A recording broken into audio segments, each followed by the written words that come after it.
ฮอตอย่าแล้วไอ้อีกคนละดิครับเราวันนี้มาบ่มมาก่อนพ่นไฟเนาะเนี่ยมิโนเนี่ยมิโนมาเป็นครอบครัวเป็นแก๊งเนาะมิโนนยังไง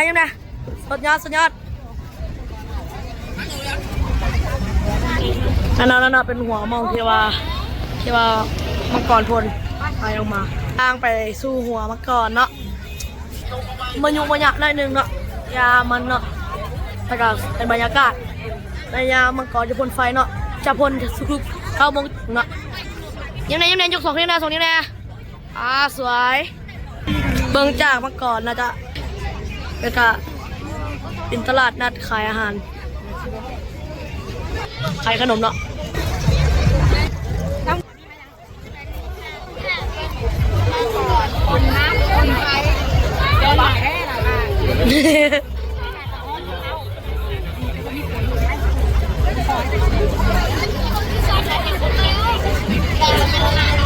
โอ้ยบนยิ้มไปละ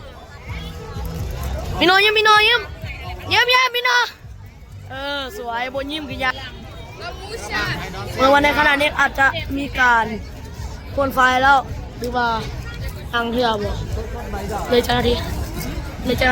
วันนี้อันนี้เที่ยวมันบ่เมื่อไหร่บ่อย่างแพงโอ้แพงนะแพงเนาะเลยยังนี่แซ่บอยู่บ่เอาเนาะรีวิวขนม20,000เด็กๆกินหมดเนาะอันนี้กันใหญ่แล้วก็ยังกินเนาะรอถึงคุณเนาะจักพันเนาะจักพันว่ามาเลยจักพัน20,000เนาะ20,000ก็ละ2,000ถือโกงหรือถืออย่างกับโบหูเนาะ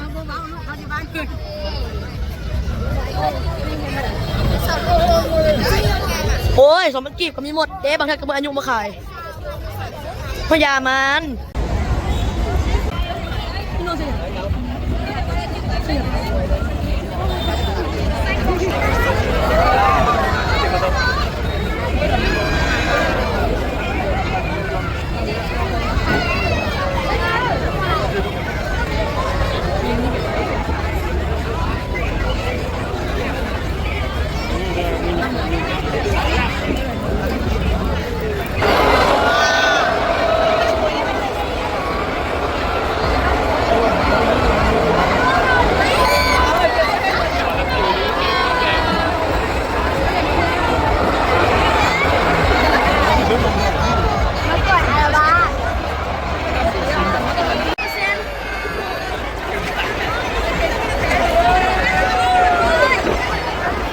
เป็นไหน